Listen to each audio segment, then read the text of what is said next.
সেনবাগে ব্যবসায়ীর বাড়ি থেকে ৫,৫০০ লিটার জ্বালানি তেল জব্দ।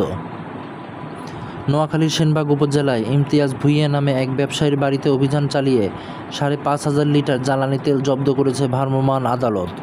এ ঘটনায় অভিযুক্ত ব্যবসায়ীকে ৫০,০০০ টাকা জরিমানা করা হয়েছে। মঙ্গলবার বিকেলে উপজেলার সেনবাগ পৌরসভার ৫ নং ওয়ার্ডের মধ্যে কাদরা এলাকায় অভিযান পরিচালনা করেন সেনবাগের উপজেলা সহকারী কমিশনার ভূমি ও নির্বাহী ম্যাজিস্ট্রেট নূর পেয়ারা বেগম। অভিযানের সূত্রে জানা গেছে, স্থানীয় তেল ব্যবসায়ী ইশতিয়াক ভুঁইয়া খুচরা বাজারে তেল বিক্রি না করে নিজ বাড়িতে বিপুল পরিমাণের জ্বালানি তেল মজুত করে রাখেন। গোপন সংবাদের ভিত্তিতে তার বাড়িতে অভিযান চালিয়ে ড্রামে সংরক্ষিত ৪,০০০ লিটার ডিজেল ও ১,৫০০ লিটার পেট্রোল জব্দ করা হয়। এই ঘটনায় তাকে ৫০,০০০ টাকা অর্থদণ্ড দেওয়া হয়।